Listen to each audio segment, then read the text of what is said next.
Hi, and welcome to English-Fabule. Are you learning English? Great. Let's learn English with a very interesting story. Don't forget to subscribe, like, and comment. Let's get started. Imagine you walk into an old bookshop. Many old books sit quietly on wooden shelves. Your hand reaches out and touches a small, soft book. Its cover is faded and worn from many years of use. You open it slowly. A special, old smell fills the air around you. It is the smell of old paper and dust mixed with the passage of time itself. This familiar smell takes you far away, back to another time in your life. You are a child again, maybe 8 years old, sitting in your own bedroom. You are deeply lost in the story of this very same book, while outside you hear the quiet sound of rain falling gently against the window pane. In that moment, you feel something strong inside your heart. It is a strange mix of happiness and a little sadness at the same time. There is a warm feeling, but also a small, soft ache. This special, mixed feeling is called nostalgia. It is how the past can suddenly reach across many years and touch you in the present. Many things can start this feeling. A certain song, a familiar smell, a taste from childhood, or even just the way the light looks in the afternoon. We all experience it. We scroll through old photos on our phones, feeling a deep longing for times that felt simpler or perhaps happier. A half-forgotten song instantly takes us back to a moment we thought we had lost forever. But why does the past have such a powerful and bittersweet hold on us? What makes yesterday seem so much better than today, or more hopeful than tomorrow?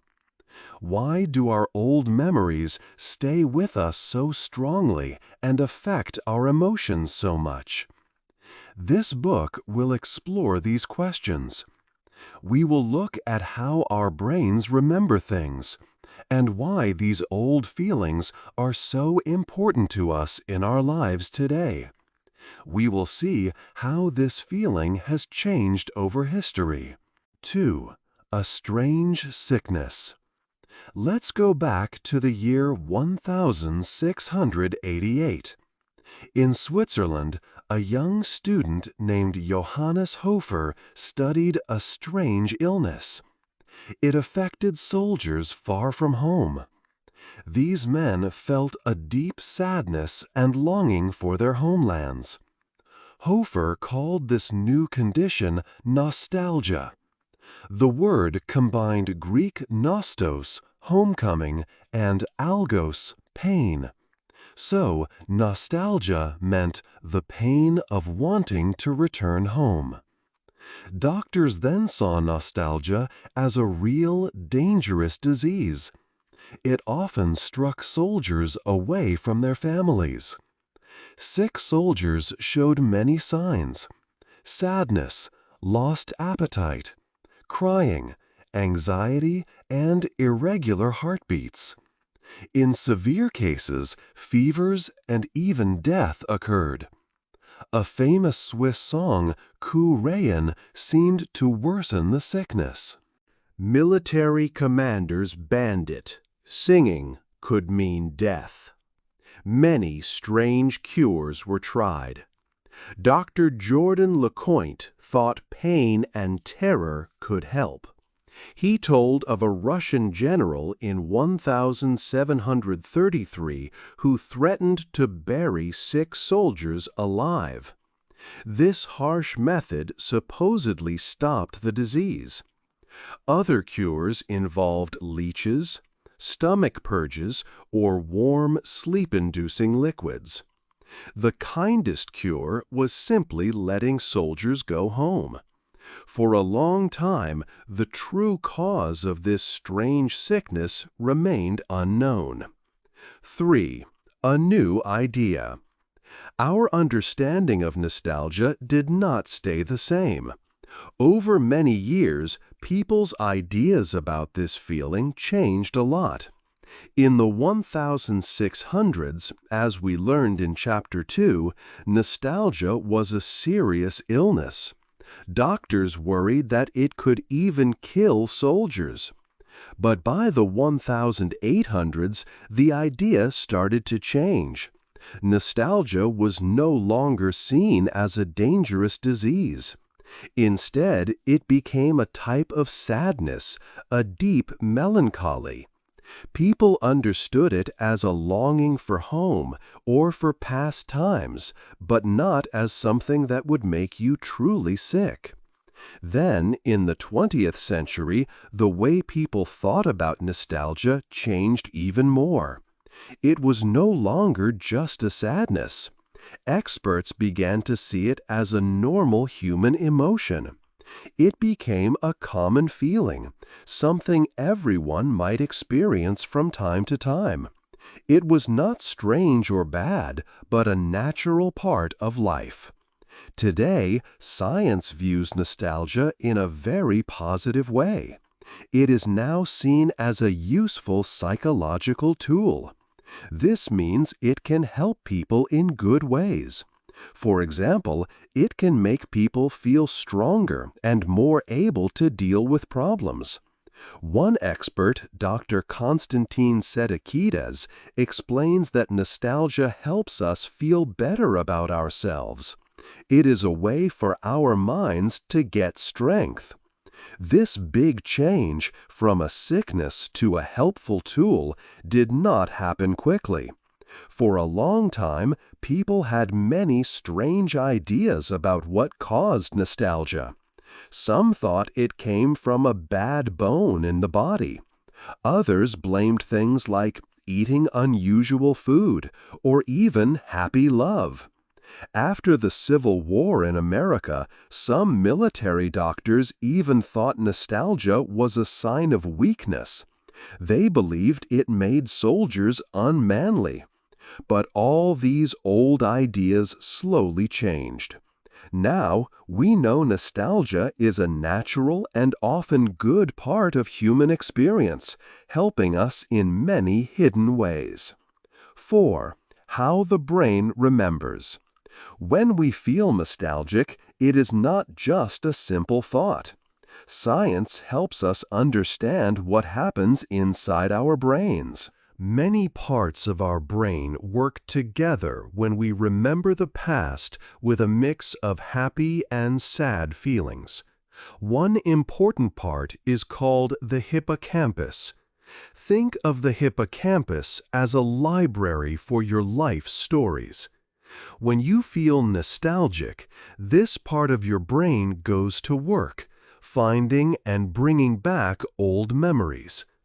It pulls up moments from your childhood or times with friends and family. But memories are not just facts, they have feelings. This is where another brain part, the amygdala, comes in. The amygdala connects emotions to these old memories. It makes you feel the joy, comfort, or even a little sadness that you felt back then. This is why a nostalgic memory can feel so strong and real. Also, when you feel nostalgic, your brain's reward system becomes active.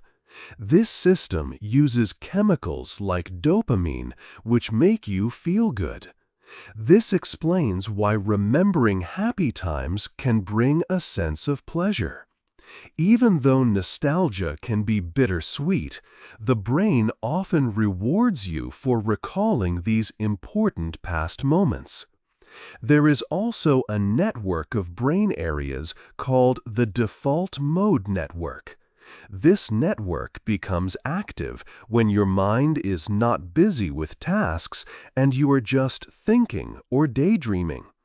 Nostalgia often uses this network, helping you think about who you are and how your past has shaped you. It helps build your sense of self. So, when a smell or a song brings back an old memory, many parts of your brain are busy. The hippocampus finds the memory, the amygdala adds the feelings, and the reward system makes you feel good. All these parts work together to create the complex and powerful feeling of nostalgia. It shows that remembering the past is a very important job for our brains. 5. A good feeling. Nostalgia is not just about looking back. It brings many good feelings and plays a positive role in our lives. It can help us in important ways in our daily lives and our overall well-being. One big way nostalgia helps is by making us feel less alone. When we think about the past, our minds often go to happy times shared with other people. We might remember lively family parties, laughing with old friends, or very special moments with someone we deeply love. These precious memories show us that we have strong and lasting connections with others. They remind us that we are important to people and that those people are important to us. This warm feeling of belonging can stay with us for a long time, making us feel connected and supported even when we are by ourselves. Nostalgia also helps us feel better about ourselves. It can make our self-esteem grow stronger. When we recall past experiences, we often remember moments when we felt strong, were brave, or successfully achieved something important. We think about how we learned new things, or how we faced difficulties and found a way to get through them. These memories connect us deeply to our past self. They clearly show us how we have grown and changed over time. But they also remind us of our core values and who we truly are. This helps us understand our personal story and why we are unique.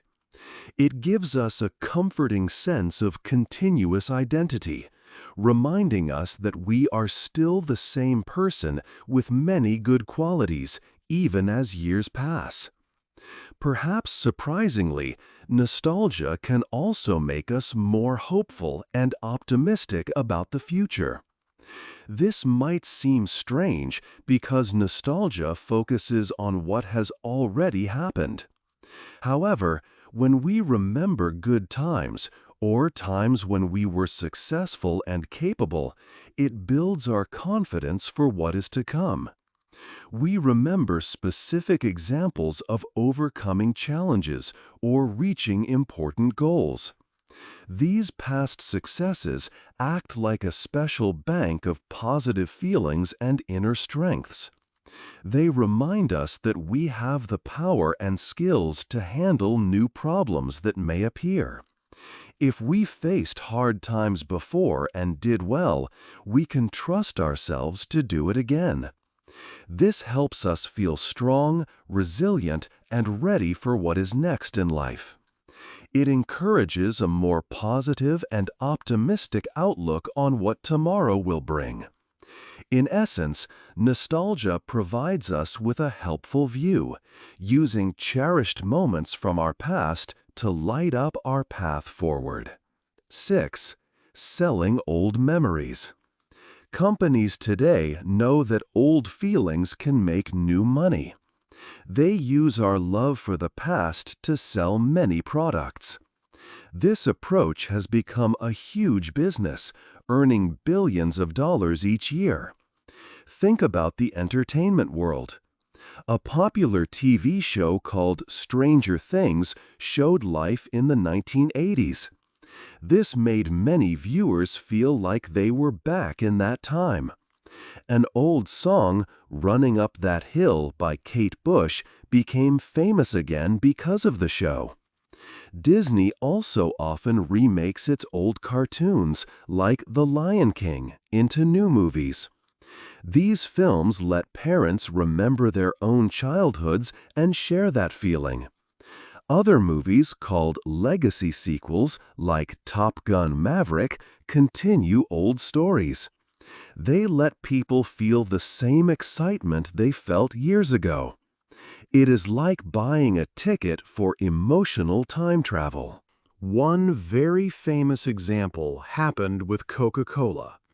In 1985, the company changed its drink recipe to New Coke. Many people did not like this. They felt upset. Coca-Cola was more than just a drink. It was part of their past and culture. People strongly asked for the old drink back. After only 79 days, Coca-Cola listened. They brought back the original recipe and called it Coca-Cola Classic. Sales quickly grew a lot. The company learned people were not just buying a soft drink, they were buying access to their past feelings. Many other brands use this idea too. Miller Lite Beer uses old advertising to remind people of simpler, happy times. Old Spice products use looks from the mid-20th century. Even new tech companies like Apple sometimes make product launches feel like a reunion.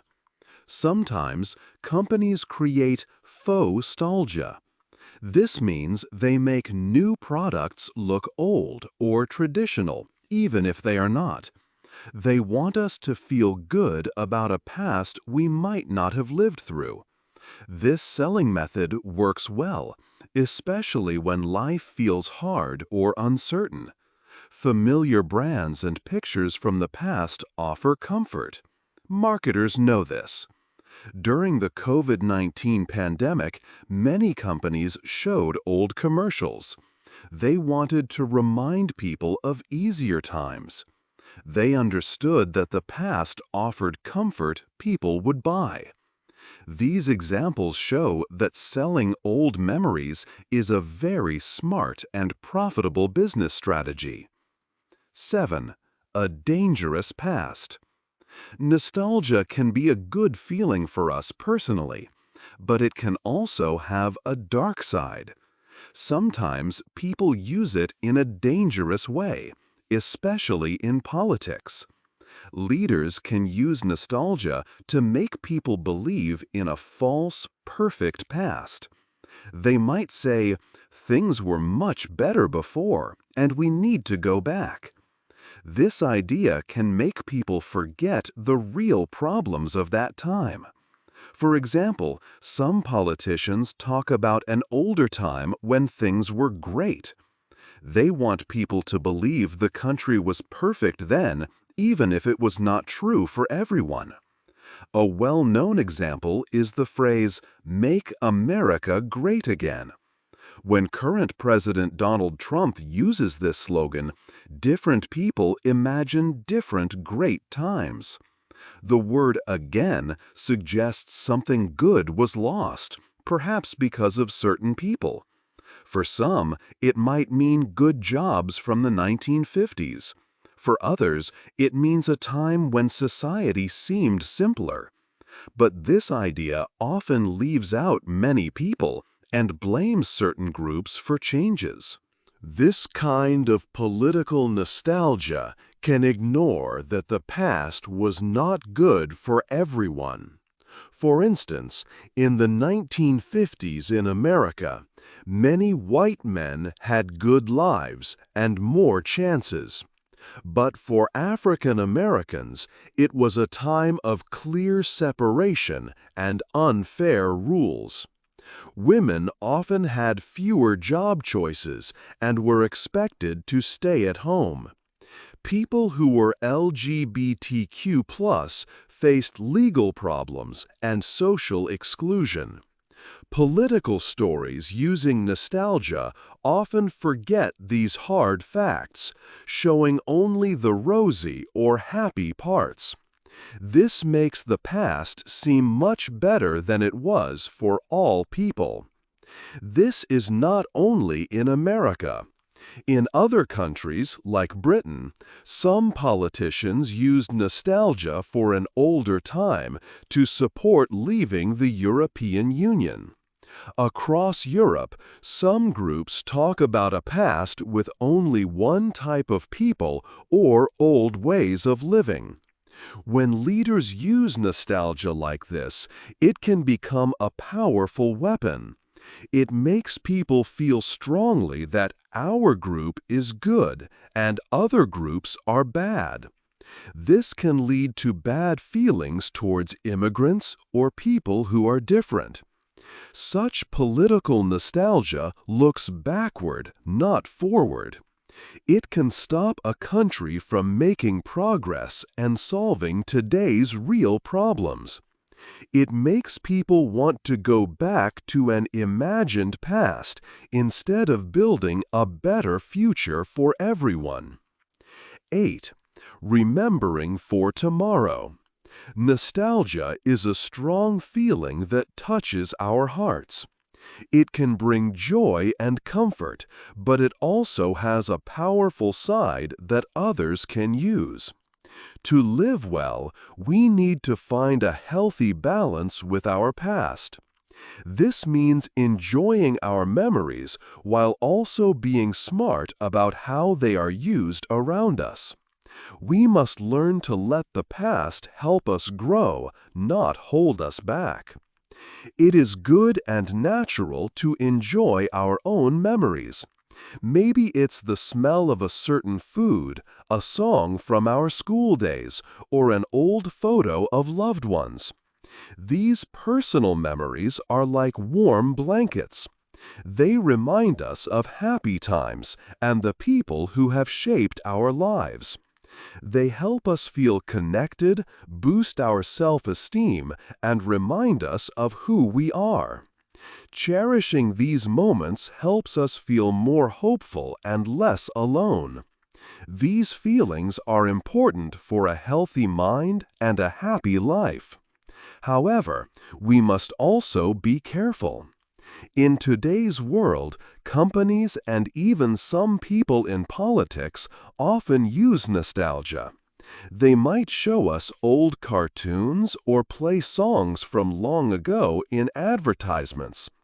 Their goal is to make us feel good so we buy their products.